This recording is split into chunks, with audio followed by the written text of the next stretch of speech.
Welcome to the Sarah podcast with Sarah J. Pitts, Business Development. And I just wanted to say it's been a pleasure. It's always a pleasure when I got my host, Miss Sarah Pitts from over the pond. And we're going to be going over a specific topic today in business. You know, a lot of businesses do not have enthusiasm. We're going to go over chapter 9, I believe. Chapter 9, and how enthusiasm rules. Reintroduce yourself, Sarah. Let us know on your channel. It's Sarah J. Pitts. If you're looking for direction, if you're looking for a person that's got it all down pat systematically, Sarah's your girl. Reach out to her. Take it away, Sarah, while I get all set up.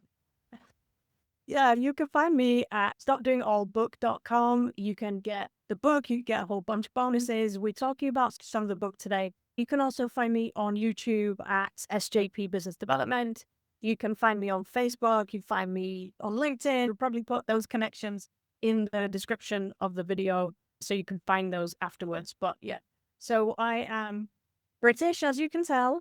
I work with solo business owners who end up feeling overwhelmed or stuck in their businesses, and I help to streamline what they're doing, really let them look at the big picture of the business so they can see from, you won't ever get the chance, do we, to step back and have a look at what we're doing. We're so focused, we're so in what we're doing that sometimes it's really difficult to see the path.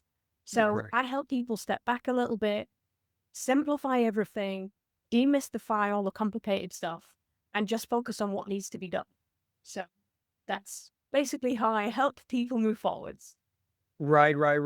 Understanding what Sarah does in her book, because the specific for a lot of people is the overwhelming business. Everybody has overwhelmed building a team, not having all the social media stuff. We talked about a few chapters back, or a few weeks ago, about how you need to do all of this. If you don't know how to do all of this, she would have not even signed up for being a solo entrepreneur, because it's very hard, because you have to know a little about everything. You got to put multiple hats on. But that's what the best do. They have a little bit of things that they need to know to start building your team. And a lot of the time it has to do with the enthusiasm, because of me, if I'm leading a team, I'm leading a CEO, what are some of the problems, Sarah, that you see with your clients that you work with that's not enthusiastic because of certain reasons? Well, a lot of the problems that I see with solo business owners is not a lack of enthusiasm. People really care about what they're doing. They genuinely believe they're helping people. And that's really the kind of people that I love helping. The problem comes when their enthusiasm is untethered or it's not focused onto the right task. So I've had this experience myself where you think, oh, this is the best thing ever. I'm going to really do this like full force, and you give it everything and then nothing, Right. because you were focusing on something that wasn't going to drive your business forward. If you'd have spent 10 minutes looking at that problem from a higher up perspective, like a bird's eye view, then you probably wouldn't have done it. But because we're so deep into our own businesses, it's very difficult to channel that enthusiasm into the right place. But once we take away all of those bottlenecks and all of the restrictions, then the enthusiasm comes when it's structured, it's got strategy, it's got direction, you're very clear about what it is that you're doing. And then you really start to make a lot of progress because your enthusiasm becomes laser focused. It's not just excitement about the general business or the issue at hand. It's really laser focused on driving your business forwards. So how do you balance enthusiasm with structure with what you teach in the book, or what do you provide? Give us an example.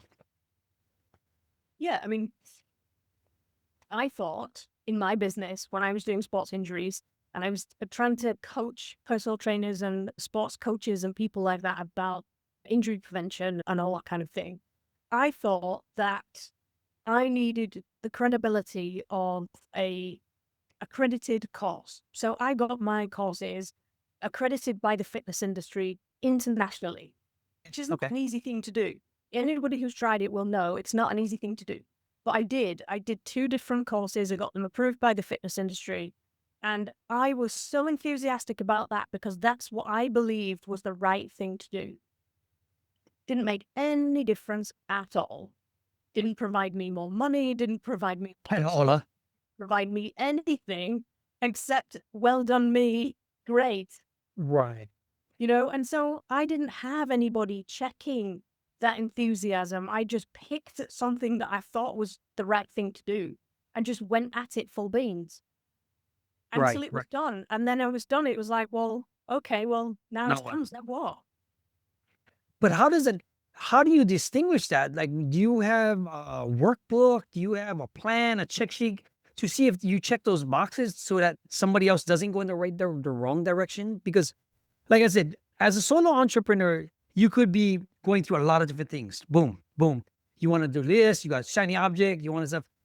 What do you provide that can like keep a person like me back in check for all the viewers going to be watching this? Because it can get overwhelmed and it can also get into like a bad, what they call pickle, going down this rabbit hole.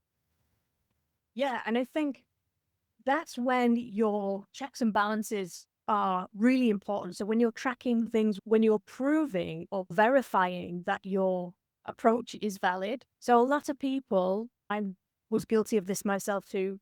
You think, oh, if I can just do this, then the money will come, Oh, yep, right?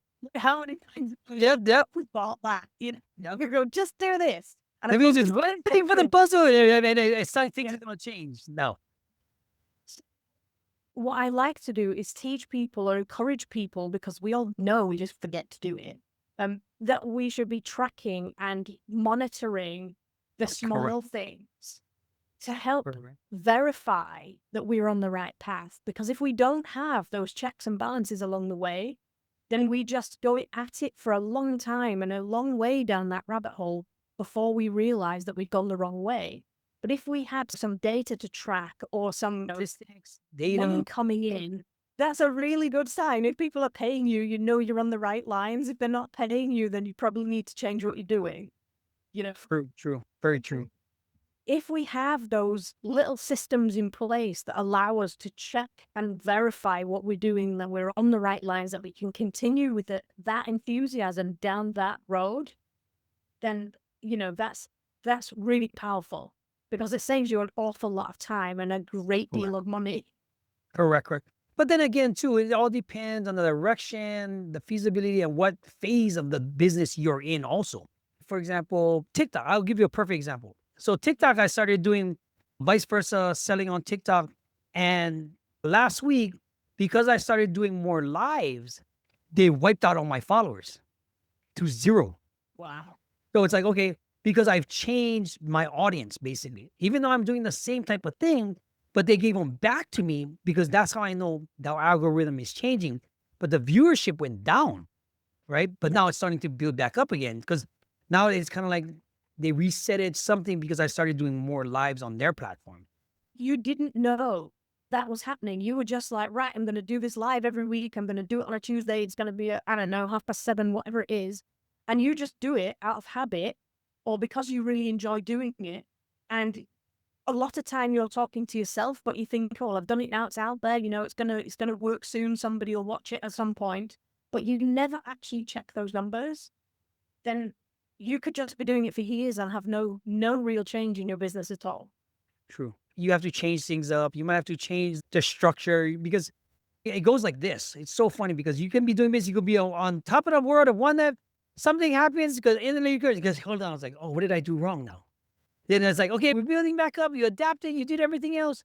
Then it went, oh, now this brings up to the next problem: visibility versus credibility.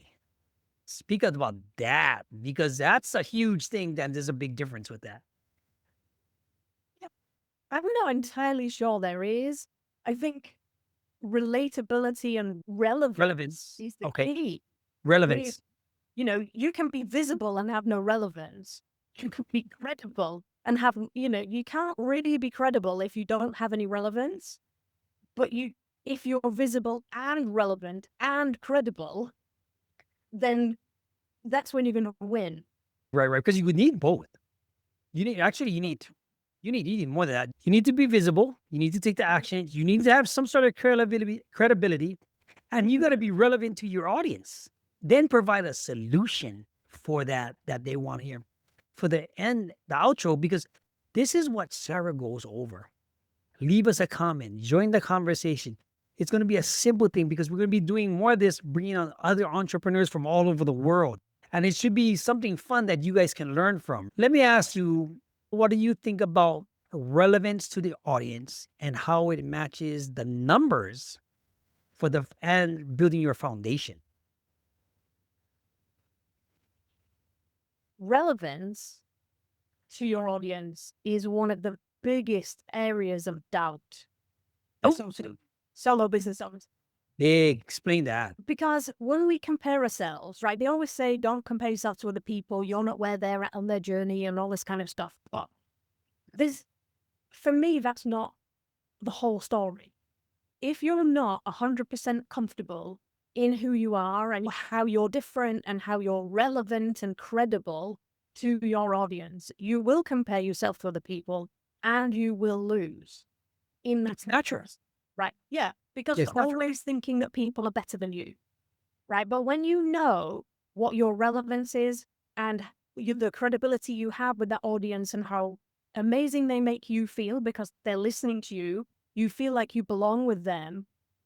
Then when you compare yourself to other people, you start seeing them as a colleague rather than a competitor. And you start seeing where you can fill the gaps that they're missing. So Right. then you complement them rather than being, rather than competing against them. And that's when we start to win. So it's not a case of don't compare yourself to other people. It's compare yourself when you have a very good grounding in who you are and how you relate to your audience.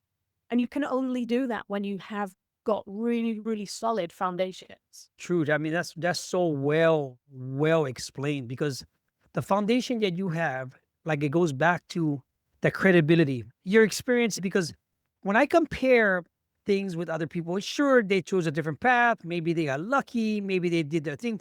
They figured out, but you don't know what goes behind in the back scenes in their business. You don't see the tears, the crying, the credit card statements. You don't see the chances that they take, right? But that builds from relevance and building that foundation because it doesn't matter how big the mountain is. It matters on where you are in the path of your business journey. Because that's where, Sarah's book is all about putting the chapters together because you will run into these problems. Hands down, what Sarah provides is an answer to the problem because you could be an introvert. You could be an extrovert. You could be the most social. You could be social awkward. You could be the most confident. You will run into these problems as a solopreneur, figuring out something out. Now, the use of AI might help you have the direction to test things out. Sure. But what about the problems that, say, for example, okay, I might have a problem with which platform I'm going to use. Sarah's been through all these stages. And we're still going through the stages sometimes, right? Because what she did on her post, like Facebook gave her what she wants and ideas. YouTube does the same. TikTok does the same. It's which foundation and relevance to your audience that's going to be there for you and the situation. Explain to me some of your potent productivity method that you have for this chapter. Guys, that's the juice right there because that's her trademark. If you want to be potent, you want to be productive, this is her method. Explain some of that for the businesspreneurs watching. Yeah, I mean, the potent productivity method has three distinct phases, really. Firstly is the foundations. So like I spoke about before, if you don't have really clear, solid foundations, that's where the majority of your doubt and your overwhelm will come from. So when you can really be very clear about what it is that you're doing, who you're doing it for, what your USP is, what your offer is, how people are going to contact you, and how you're going to check that those people are really paying attention to you, then you have a lot less doubt. And when you have less doubt, then you get more stuff done. The three areas of the potent productivity method are really about eliminating doubt and just layering up all of these ways of eliminating doubt. The second part of the method really is about creating balance in your business. Human beings are creatures of habit. You know, we've spoken before about recipes that you would go to, like if you can't be bothered to think about dinner, you just go back to your old chili recipe or something like that. And if we're not careful, we start to neglect certain areas of our business because we don't like doing it, or because we just forget about it, or because something else True. is more interesting. True. And then we come to a point where we're a bit stuck, we don't know what to do, and we don't have a process to get us out of that hole. So then we start to feel overwhelmed, and we worry, and we stop doing things because we can't figure out how to move forwards from that problem. And that's the third phase really of the method is phase one is get yourself going. The second phase is really like get stuff done and make sure you're doing it in all the areas of your business, not missing anything out. And if you are, get somebody else to do it. And then the third thing is what happens when things go wrong, you know, and how can you face the reality of what the situation really is and create a plan to get out of that. Because when you don't have a plan, that's when you start to worry and you start to doubt self, and all those layers of doubt start creeping again.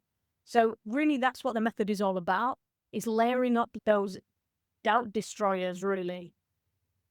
Now, do you believe if you was to reverse engineer that, you would have a plan, you would have if something happens, you would have a secondary plan, you would learn about your foundations, trying to figure out YouTube ads, trying to figure out Facebook ads, trying to get all this direction.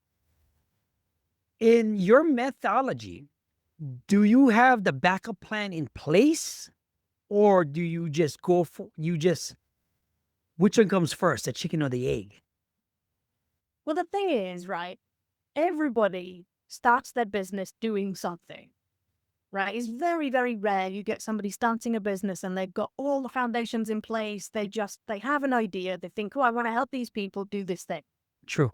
True. And they just get people to start paying them to do it. Yeah. You know, whether it's decorating or whether it's helping people in business or whatever it is, they just start a business and they get a couple of people to pay them, and then they start growing. And that's when Okay, they yes. realize hit a ceiling of wherever they are, and that's when they start to realize things are going wrong. And things are going wrong in their business because they didn't get the foundation straight. So I've worked with hundreds of solo business owners on a one-to-one basis to figure out these problems. And they always come back to the same 6 issues that I mentioned before in the foundations. Always. It doesn't matter what problem they're having in their business. Right. If the pieces aren't right, it's just amplified. Yes, because they're moving so fast now. The more they grow, the more of these problems appear. Yeah. I got to worry about this now. Okay, this is coming up. This is coming. But that's what part of building a team and what your book is all about. We're gonna break it. We're gonna try and break everything, the selling on live thing with the warehouse and everything. Me and my partner said, Gordon, you just do the selling. We just break and see where it falls out because nobody's done it. Now, we're plugging holes all over the place right now because it's like a whole different thing. But that's what we do have the foundation. Both of us have the foundation, right? We both have had this design. We're not worried about a lot of different things because we've been there, done that already. It's like, now we're going to see if we can break this thing. And we'll figure it along the way. Because when you start getting to overwhelm yourself, then you start going into like I want to say an ick phase. When you go in that ick phase, it's like, now you don't have that enthusiasm. Now you're not having that factor. Now, if you want to work with Sarah and make things much easier for yourself, like I said before, you will run into the problems. There is no matter how, even with today's atmosphere of AIs, you will run into the problems because I just did one the other day. I ran into a whole flow and it broke. And it was working beautifully for the past 5 days. I figured out the answer for everything. It's perfect. I'm like, what in that? Yeah. Well, you see, you've been behind the scenes in multi-million-dollar businesses, and Correct. these people are having exactly the same problems. Just on a higher level, that's all. And they're making more money, so their problems are bigger because now they have people to feed. They have to to come to these people, and it doesn't really matter the level And of you the know, business that you're starting out or not. You're going to come across these issues. it's inevitable. It's just how you handle them. If you have the checklist, if you have Sarah's book, if you have her potent productivity method, if you took her assessment, if you did all of that, you will come across these problems. The beauty of it, like Sarah said, the only difference is they have different zeros at the back of their program. It doesn't matter if it's $1,000 program or $10,000 program. It's just they have more mouths to feed, and they're running a team, and that's what makes it so. And a lot of these front runners, gurus, rely on the rest of the people to make them look good. Trust me on that. And it's just so funny because when I see them have full-on meltdowns, which they do, because they got it's problems in business. It's just you see the character, and most of them, some of them are really good about it. That's a whole nother story. Some of them can just handle it with a grain of salt, and that's when you know that's where you see true leadership. And they've used something like Sarah's potent productivity method. But a lot of it has to do with experience. Mm. A lot of it has to do with experience, even personal experience. Give me a story of how you came up with one of the methodologies you put in the book. Pick your best one. I know there's many. Yeah. I don't know. I mean, I've used it lots of times with people, but as far as the methodology and how it came about, it's one of those things, it just, like most solo business owners, you've been doing your thing, your way, your whole life, right? So it's Correct. common sense to you, right? But the thing that I've learned about common sense is that nobody else has got any. Like, it's easy for everybody. It's only common to you because you've Right. been doing it for all your life. That's what really struck me when I was writing the book. I struggled to put down my ideas on paper because I felt like I was basically saying the same thing as everyone else. And I'm like, but it's not, it doesn't feel like that to me. So then it was like, well, how do I do it? And you systematize anything. If I said to you, how do you put your kids to bed on an evening? You'd go, oh, well, I do this, and then they do this, and then they do this. They've got to put pajamas on, then they got to brush their teeth, and they got to do this, or they might have a bath first. I don't know. But the process is where your uniqueness comes in.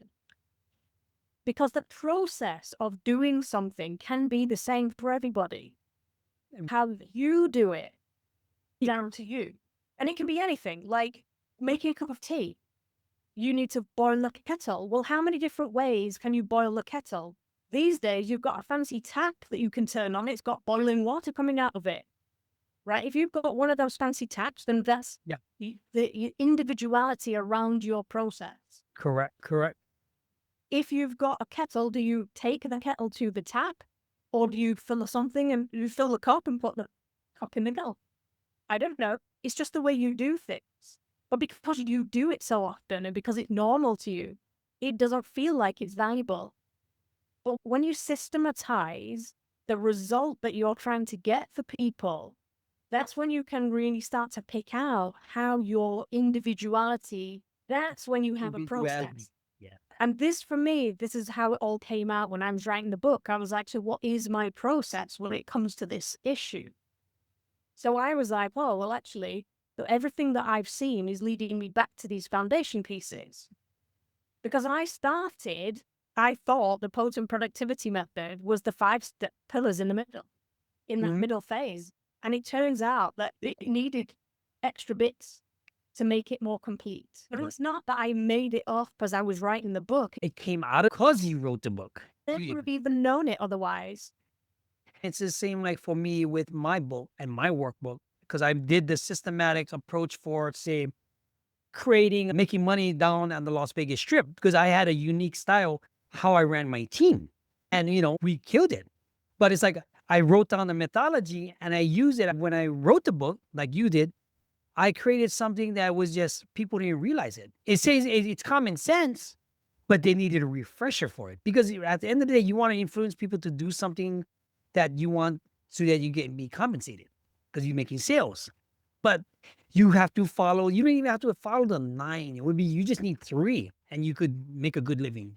Now, talking about the individuality, do you think most people in business kind of sway from their individuality and you try to bring them back?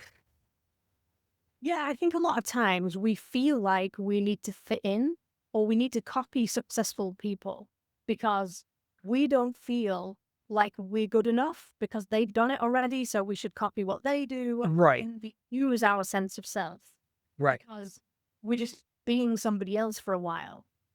And it's okay to model what they do, but when you apply your individuality to it and you follow the process of what they did, but you're in your way, that's when things start to really happen for you. Because I did it Absolutely. for years, and I did it for absolute Absolutely. years. You know, with the injury Yeah. stuff, I would post on social media. I would forget to post things about me because that's not really something I enjoy doing.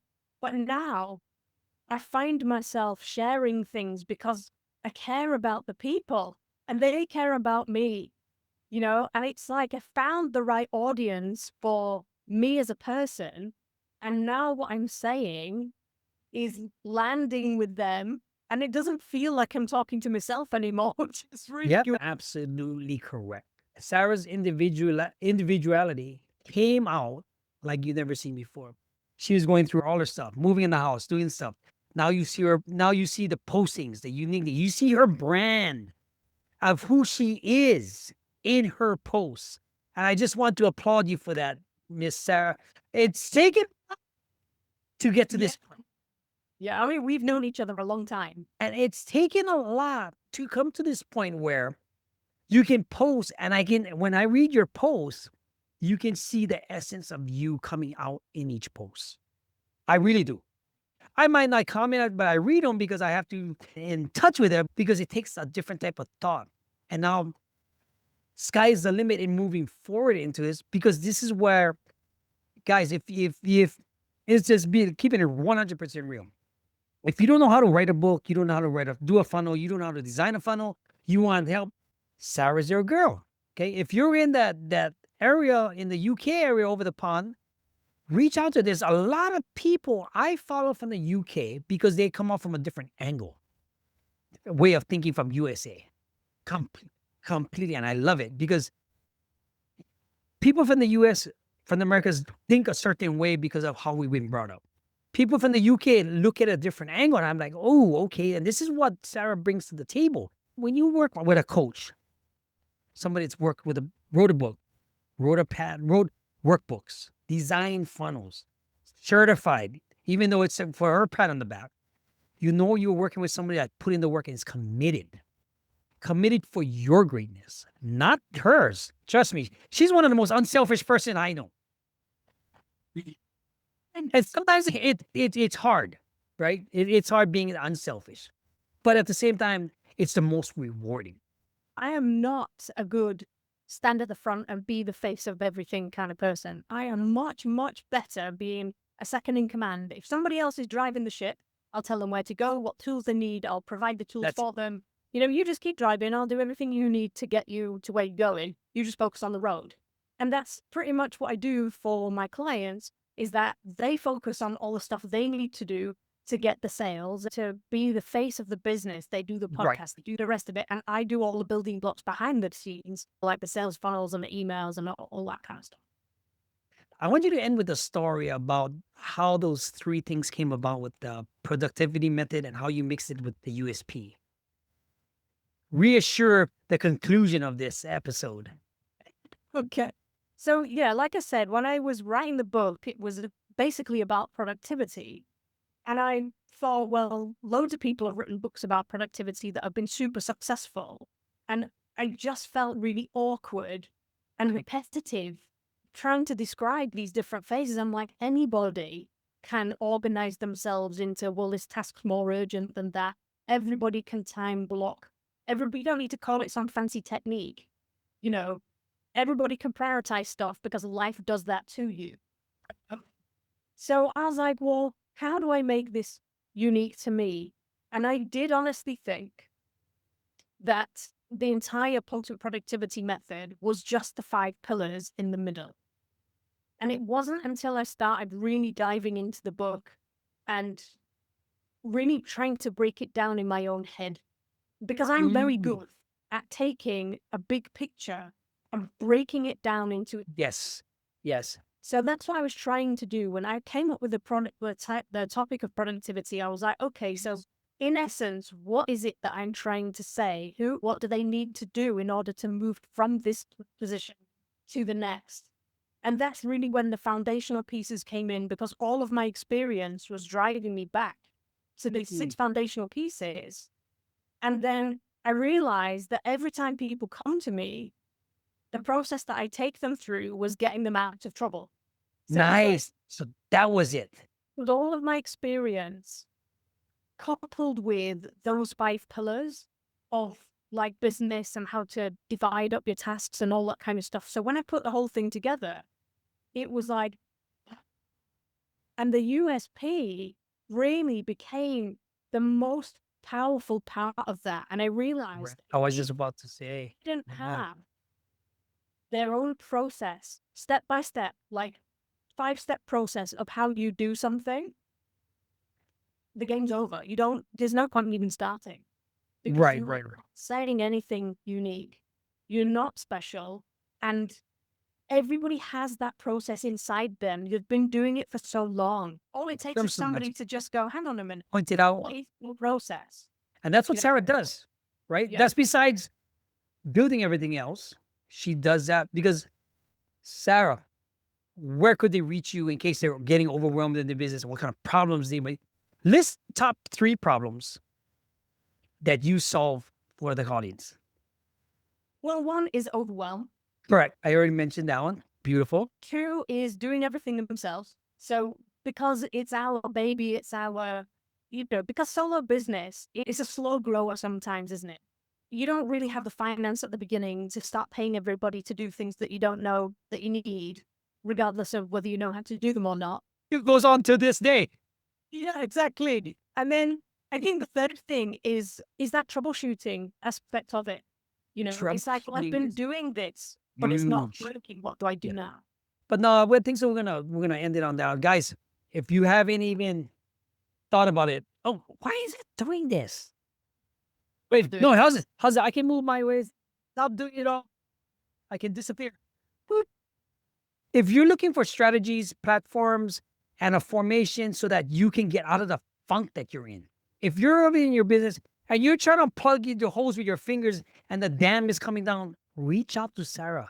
Pick up her book, take the assessment, do the chapters, reach out to her, leave a comment, guys. There are links down below on this video you're going to see, and we're going to end it because next week's chapter is going to be, it's suitable for this after finishing this. Guys, that's going to be perfect for the preamble for next week's chapter. Guys, I just want to say, it's available now. Go get it on Amazon. Go to stopdoingitallbook.com. And if Yes. you want to get in touch with me, you can go to sjpbusinessdevelopment.com. There's a contact form on there. You can tell me whatever problem you're having. We'll start a conversation. Perfect. Guys, take the conversation. You pinpoint everything.